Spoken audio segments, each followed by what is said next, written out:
The X Zone Radio Show is heard on radio broadcast affiliates worldwide, including AM 580 CFRA in Ottawa, Ontario, Canada. WPUL AM 1590 in Daytona Beach, Florida. KOHI AM 1610 in St. Helens, Oregon. KHRO AM 1150 in El Paso, Texas. And for more information on becoming a professional broadcast affiliate of the X Zone Radio Show, visit www.xzbn.net or call toll-free worldwide 1-800-610-7035.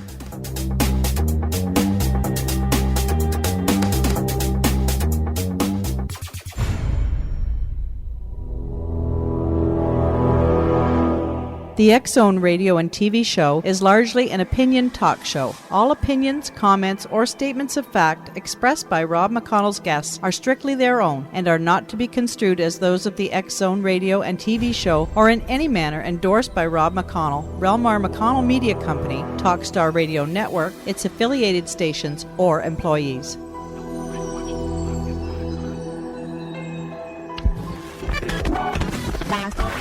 All Hit Radio.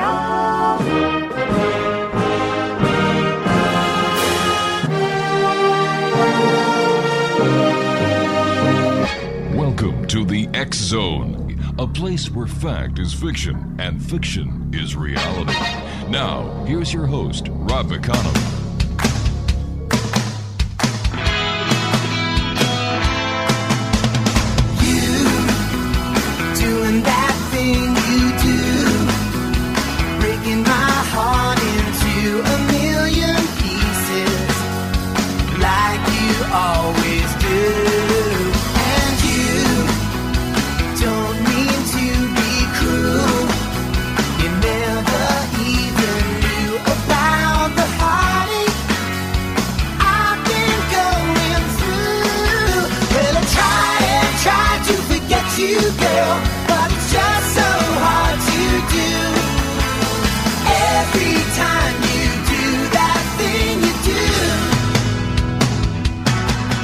And welcome to the X Zone, everyone. My name is Rob McConnell, and you know what? For the next 4 hours, I'm going to be your host and your guide as together we cross the time-space continuum to this place that I call the X Zone.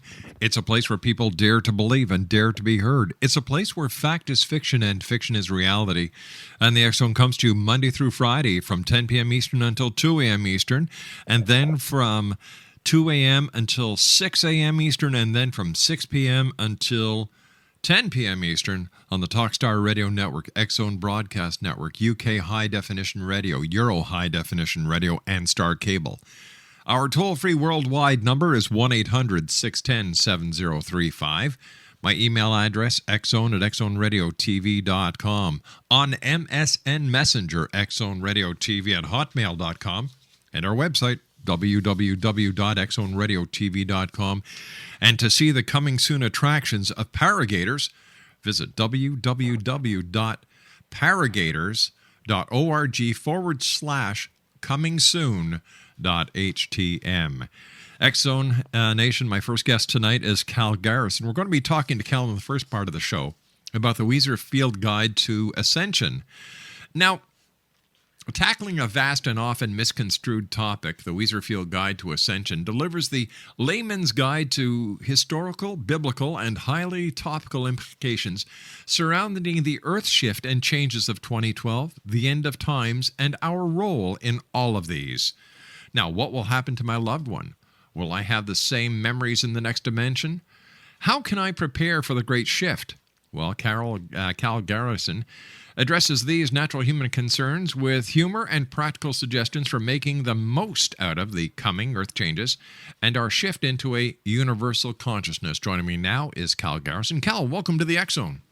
Yeah, hi. How are you doing? Any better? And I just couldn't take it. It's a beautiful day here in Hamilton, and it's the kind of day with the kind of guests that just makes everything worthwhile. Yeah. So where do you want to start? Well, we can go anywhere, so you tell me how you want to do it. All right. First of all, I've got to take a commercial break coming up very shortly, but yeah. I just would like to get a very brief answer for you. Is December the 21st, 2012, all about doom and gloom? No, I don't think so. And I think that it's interesting because I think more and more people are waking up to the fact that it isn't about that. However, all the publicity that it's getting and a lot of the things that have been written about it Mm-hmm. would seem to indicate that. I think the problem is that the focus has been too much on the disaster element. And really, now that we're beginning to understand a little bit more through the connections that we've made to some of the indigenous people of the world, that this is something that has happened before and that there's a pattern to it, it makes it easier to understand, okay, how it is that we're going to get through it and what actually is it that's taking place, because it isn't just about this arbitrary, destructive process. This is a rebirth. Let's talk and about all the energy. Excuse me, go ahead. I was just going to say, let's talk more about this when we come back from this 2-minute commercial break that we have to take, Kal. Kal Garrison's our very special guest, and we're talking to Kal this half of the show about the Weezer Field Guide to Ascension, the meaning of miracles and shifts in consciousness, past and present.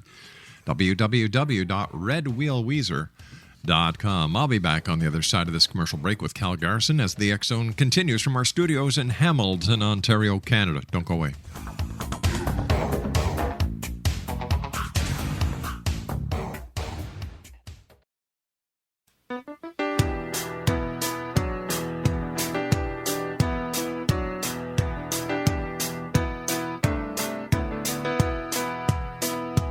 Just as I thought it was going all right, I found out I'm wrong when I thought I was right. It's always the same, it's just a shame, that's all. I could say day and you'd say night. Tell me it's black when I know that it's white. Always the same, it's just a shame, and that's all. I could leave but I won't go, though my heart might tell me so. I can't feel a thing from my head down to my toes. But why does it always seem to be me looking at you with you looking at me? It's always the same, it's just a shame, that's all. Exonation, Kal Garrison is our special guest, and we'd like you to check out this website, Exonation, www.thespiritofmatt.com. That's www.thespiritofmatt.com, and Matt is spelled M-A-A-T, and that's .com.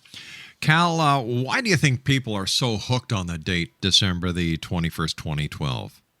Well, because it's the only one that we've been given to go on, and it's based on research that's been done into the Mayan calendar. But what's come to light in the past, 10, 20 years is that, the Mayan calendar traditions were secrets that were kept in the oral traditions of the indigenous South, the South American and Mesoamerican elders. So all of that information and any dates that we might have from the research that we've had access to, that stuff isn't accurate because it's not based on anything that relates to any of the information that the elders know to be true.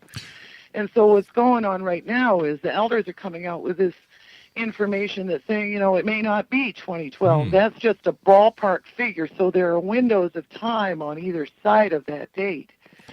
And we entered one of those windows, approximately 2 years ago. So basically right now we're moving through this minefield of dates that, could trigger off a pole shift or what at the spiritual level is known as the ascension process any day now.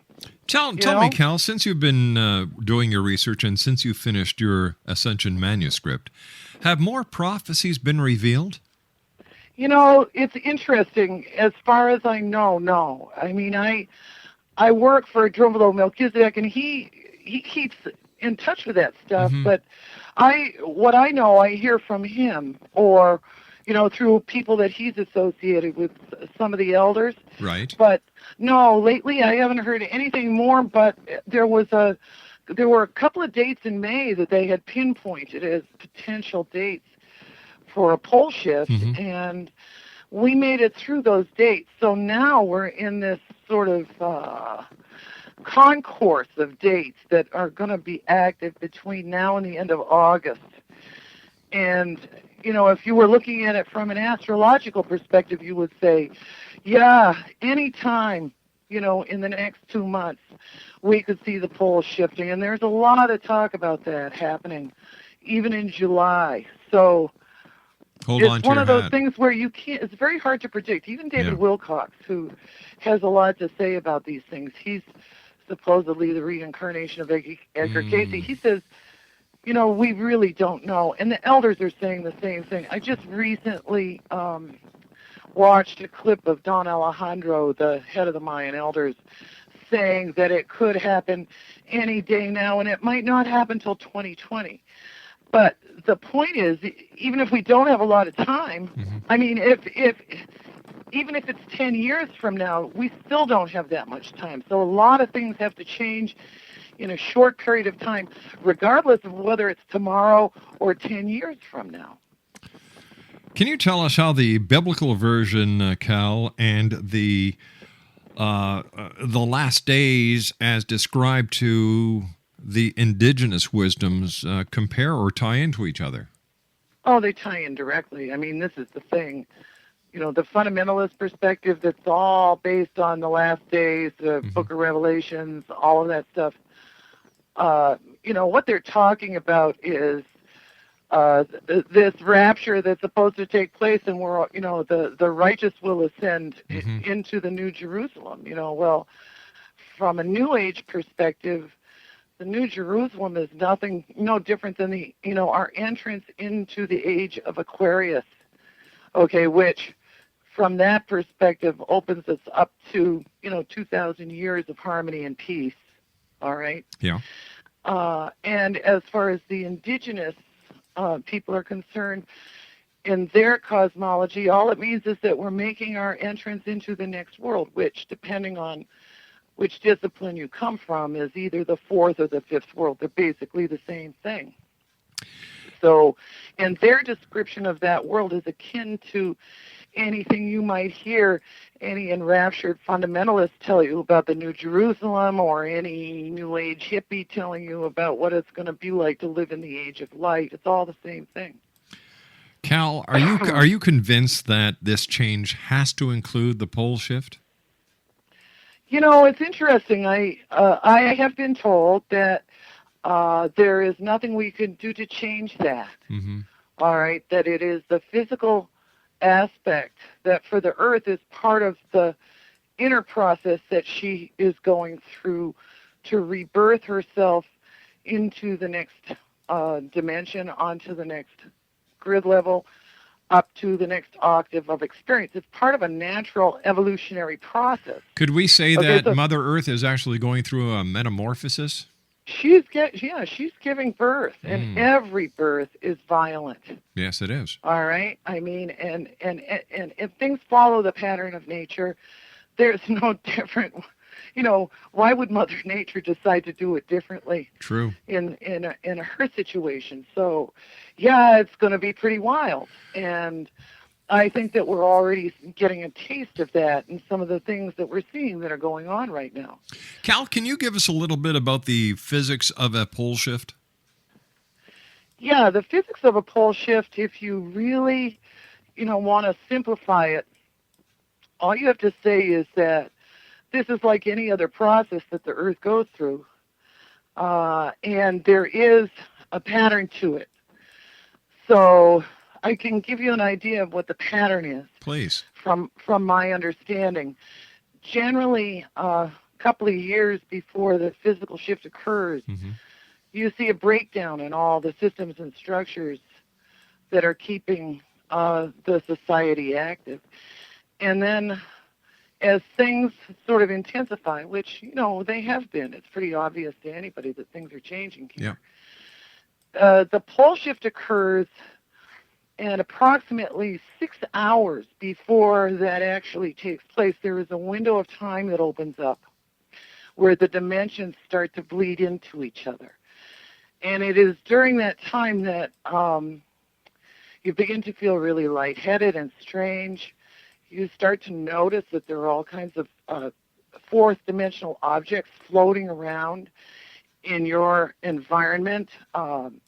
These things are weird shapes and colors like that you've never even seen before. And as they start to drift into your space, the trick with them is to not look them and not touch them, because if you do, what'll happen is you'll get sucked into the sort of Bermuda Triangle of sorts and enter the fourth dimension at a rate that's a little too rapid. So the trick there is to just not, take note of those things and realize that something is about to come down. And then also realize that during this 6-hour window, all of the systems and structures and the mechanical things and artificial products and things that we build to keep us alive and live in, all that stuff disintegrates.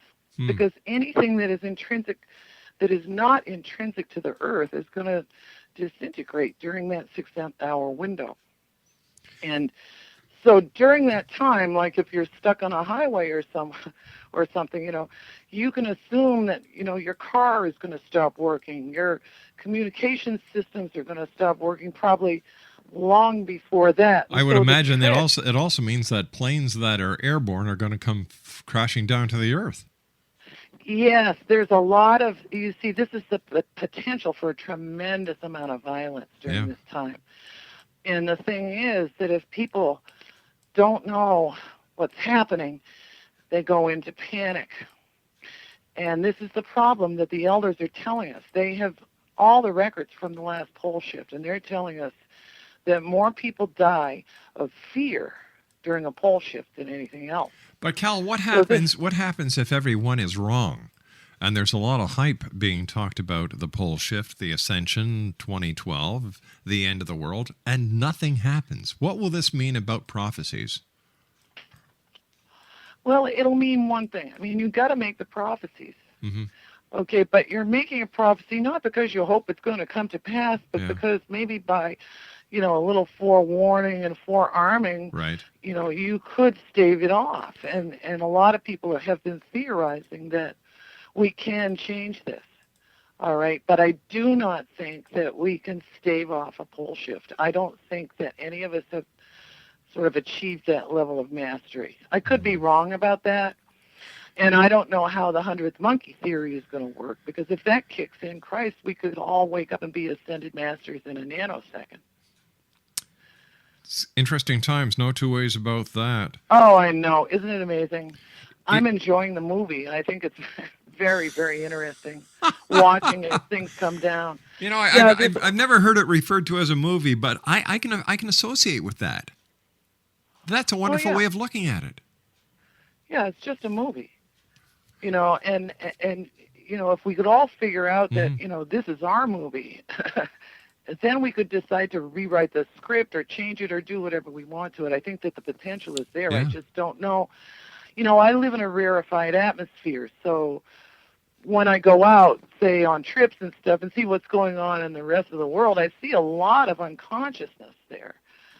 But at the same time, I see a lot of things that indicate to me that everybody's waking up. So I don't know what to make of things right now. But I do know that we're all getting ready to go through something, the likes of which we've never seen before. And it is a privilege to be here. So I think it behooves us to kind of snap out of whatever it is that we're doing and kind of pay attention.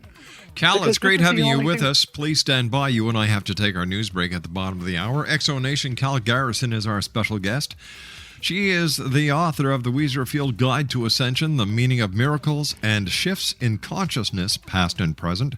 Now, for more information on the Weezer Field Guide to Ascension, www.redwheelweezer.com. And for more information on Cal, www.thespiritofmatt.com. And Matt is spelled M-A-A-T. So that's thespiritofmatt.com. Kal Garrison and I return on the other side of this commercial break with the news as the X Zone continues from our studios in Hamilton, Ontario, Canada. We'll be back after the news and this break. Please don't go away.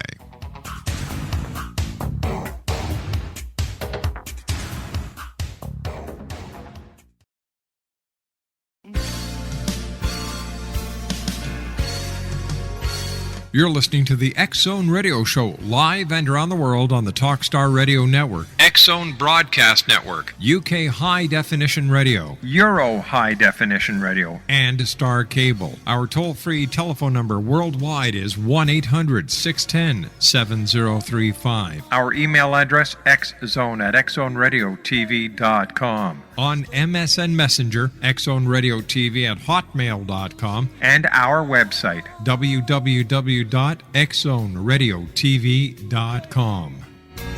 Never leave, 'cause I believe I'm in love.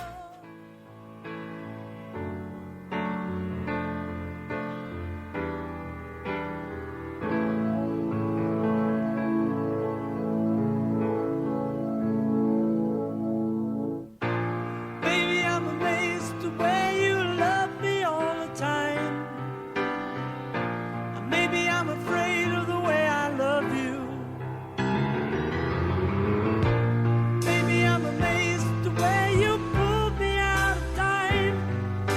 You hung me on the line. Maybe I'm amazed at the way I really need you. Maybe I'm a man, maybe I'm a lonely man who's in the X-Zone Nation, Kal Garrison is our special guest. Our website is www.thespiritofmatt.com. Don't forget, Matt is spelled M-A-A-T. That's thespiritofmatt.com. You know, you talk about heart in your book, Kal, and according to you, the key is to keep moving through the pole shift, ascension process, dimensional shift. Tell me why heart is so important in this entire process.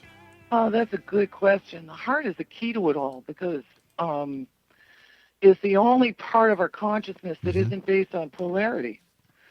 The scientists have even figured out that the heart starts beating before the brain is even formed, so it has its own consciousness, and that consciousness is totally separate from the mind.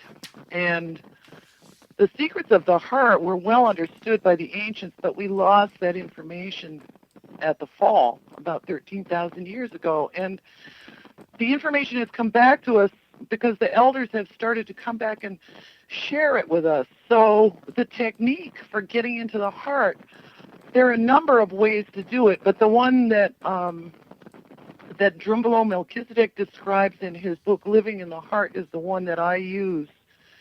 And that book is a good reference for that process. But the point of going into the heart is that once you figure out how to get in, that place is the creation point, okay? And it is the terminal that connects you to 0 point and to absolutely everything in the universe. So from that place, it is possible to access all frequencies, all dimensions, and all you have to do is find your way there. This information is not, it's arcane, but at this point, the secrets of the heart are being shared openly for the first time in a very long time. And I think most of the people, or all of the people that are involved in Drumbelow's work, understand that wisdom. Because they do, it has changed a lot of things here. A lot of things have changed. Even the extremity of the pole shift has been altered to a certain extent by some of the spiritual work that people have done. But you got to get into your heart. And it's interesting because I am sure that everybody understands what I'm talking about, when I say that. Because if you could pick any place in the body that might be the place where God resides, I think everybody would agree that it's the heart. So you have to get in touch with your God self in order to get through this. And it's interesting because it also is the place that gives us the possibility of recreating things in a way that is more to our liking, because you can actually create anything you want from the heart. It isn't polarized in the way that the mind is. So anything you create from the heart space is going to come out with no negative result. You see, Kal, when I think of December the 21st, 2012, and if it does happen, I believe that it's nothing that is going to be negative. I like you, believe it's going to be positive. I look at it as the greatest rebirth of spirituality that this planet has ever seen. Yes, you're exactly right, 100%. Yeah. And and we all need to be thinking about this, because does it mean for us that have been totally sort of brainwashed into the technoculture and all of the things that represents, because it's so far away from what we need to be doing. We really got to pull ourselves back to the inner stuff now. Where we should have been a long time ago. Oh, I know. And it's okay, because this is how things go. This is part of a cycle, and we had to go into the dark part of the cycle. The male energy that's been dominating the matrix, for the last 13,000 years was necessary, because we were so far away from the light. We needed that male force to protect us during the darkness. But we've been emerging out of that. And so now things are shifting, because the female already took over.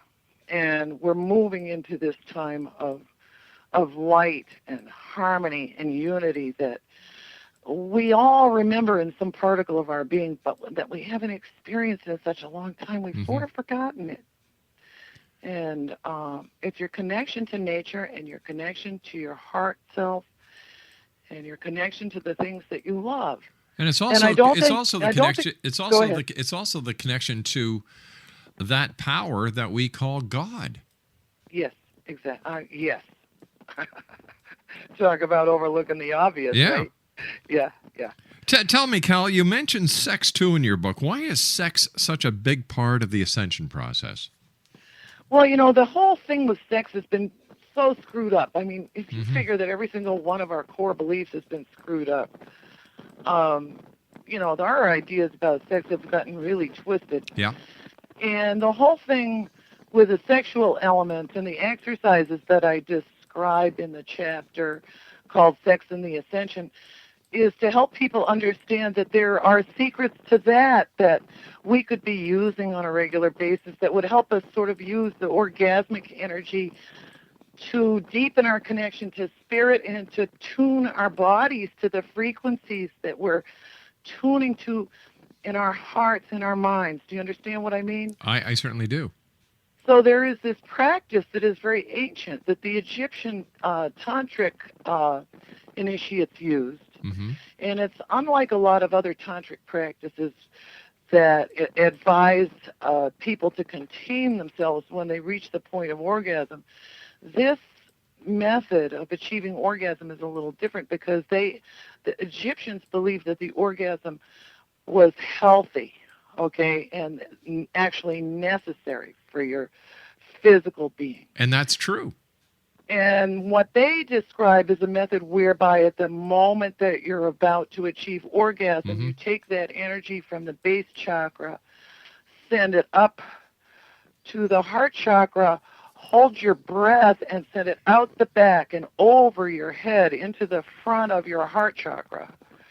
What happens is that orgasmic energy, which ordinarily would be just like draining a battery with every orgasm, goes back into your body and rejuvenates you. And this is a really, really interesting practice. I think if people do it, it's not that hard. You have to practice, but, hey. Practice makes perfect. Twist my arm. Yeah, exactly.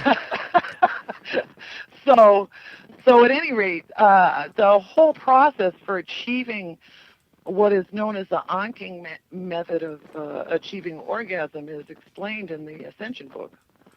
And it's an interesting practice that if couples do it, what happens is the whole experience takes them up to a whole other level of consciousness.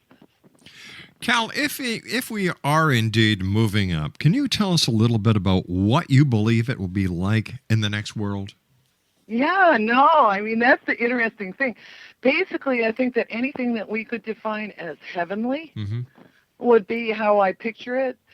But the one thing I do know for sure, I can't visualize it, because I think it's really, really hard to envision something that's that far outside of the box with three-dimensional eyes. My sense is that that all of us, that when we arrive, in that place, and we open our eyes after we go through the 3 days of darkness, we're going to open our eyes on a world that is a place where whatever you think is going to manifest immediately. Really? Yes. So it's And going to be so like it's going to be excuse like me? a giant size holodeck. If it's, as soon as you think it, bang, it's going to be there.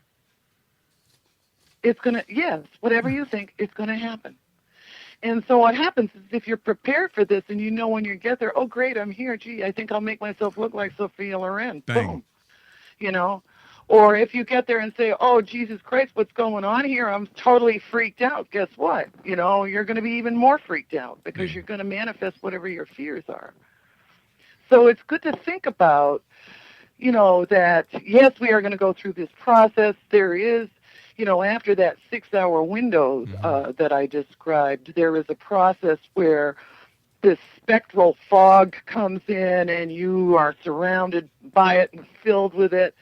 You go through every color of the spectrum, and then all of a sudden you find yourself in this crystalline reality that is pure light and gold, and then boom, all of a sudden you go into complete and total darkness for about 3 days, okay?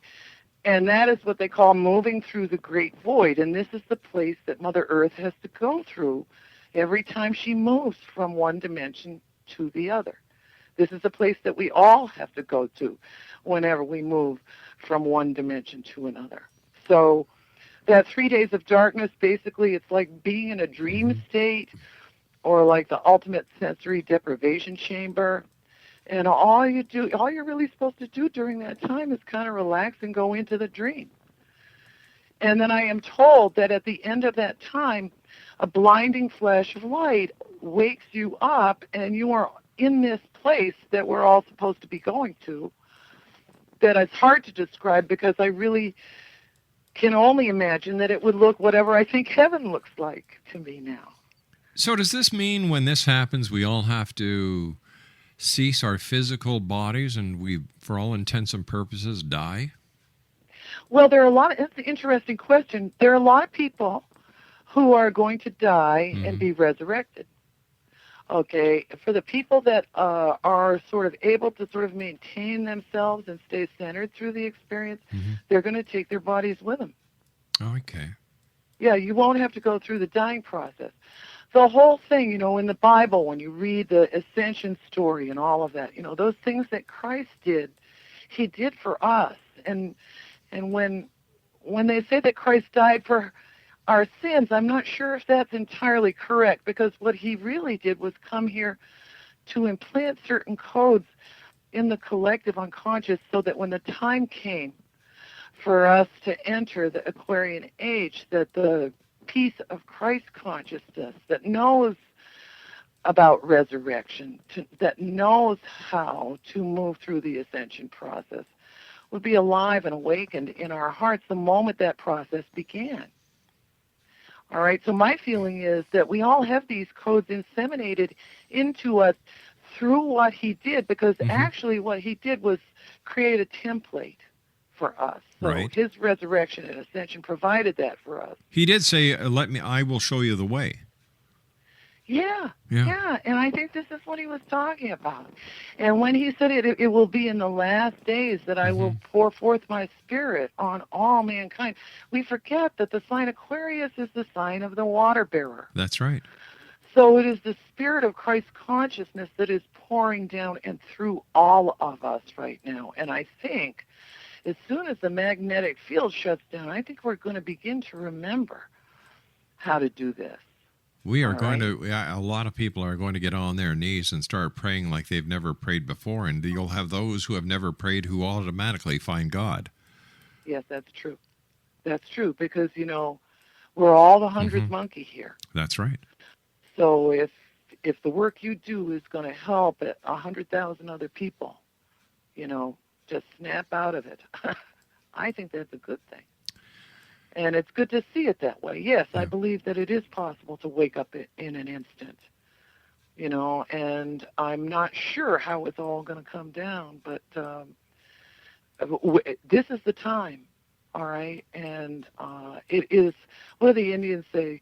They say you say that this is the 11th hour. We say that it is the hour. And so the time has come for us to prepare.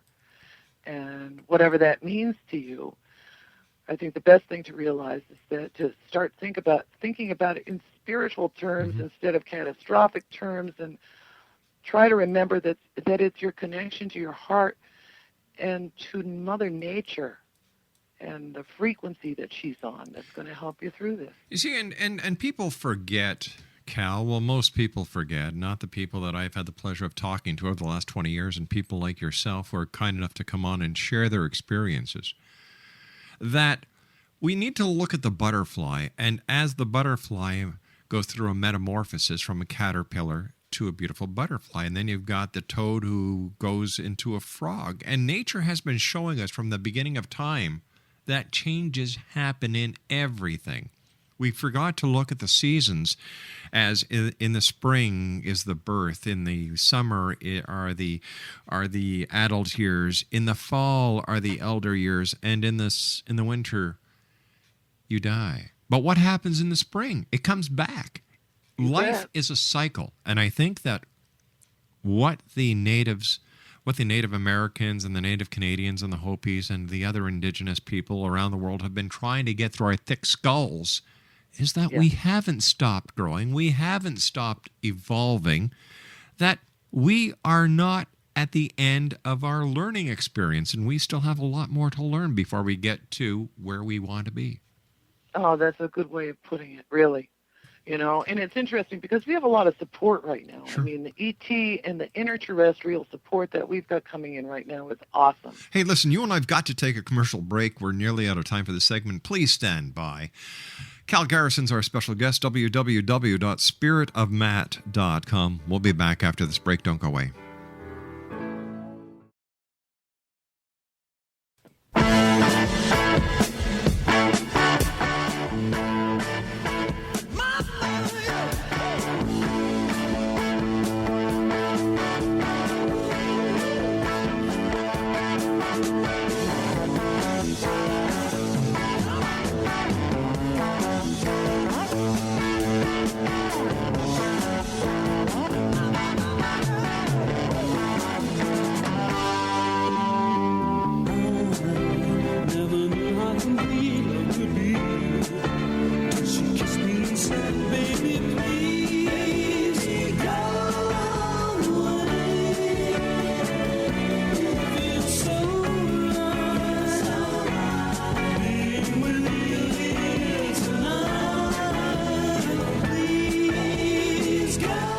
Exonation, Kal Garrison's our special guest this hour, and we've been talking to Kal about her new book that just came out in May of this year, The Weezer Field Guide to Ascension, The Meaning of Miracles and Shifts in Consciousness, Past and Present. Now, if you'd like more information on how to get a copy of The Weezer Field Guide to Ascension, their website is www.redwheelweezer.com.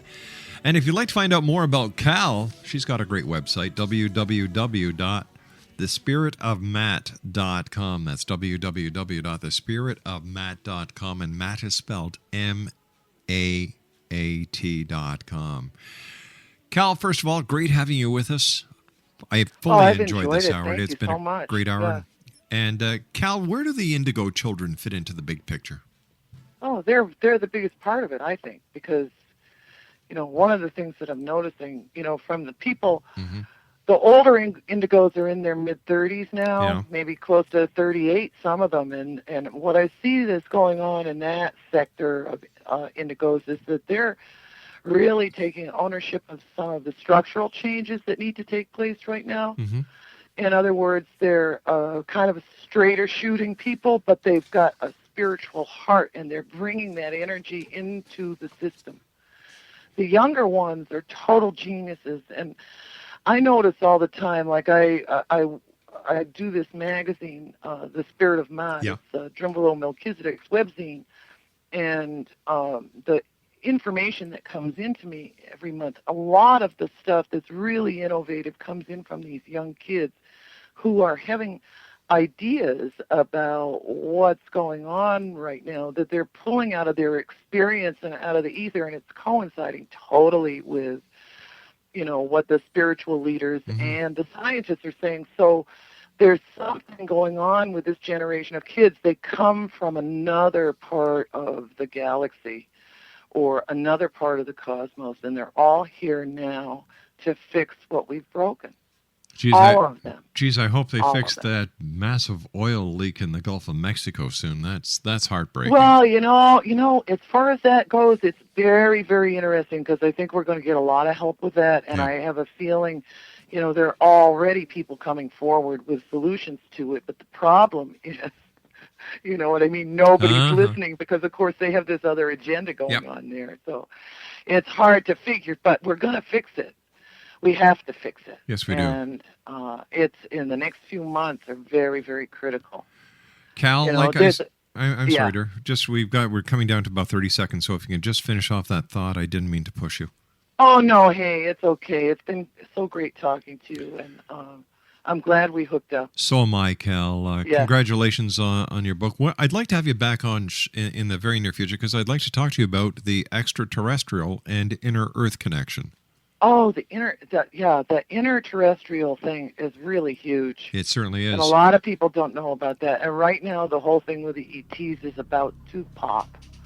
So, You and yeah, I let's will talk have you about back on in a couple of weeks. We'll make it happen. And Cal, thanks very much for joining us. Really appreciate you joining us, and continued All right, thank success. Bye-bye now. it. Yeah, bye-bye. Kal Garrison, www.thespiritofmatt.com, or you can find out all about her at Red Wheel Weezer. There's a good tongue twister.com. I'll be back on the other side of the news at the top of the hour at 6.5 minutes past as the X Zone continues. We're right here live and around the world from our studios in Hamilton, Ontario, Canada. See you on the other side of the news.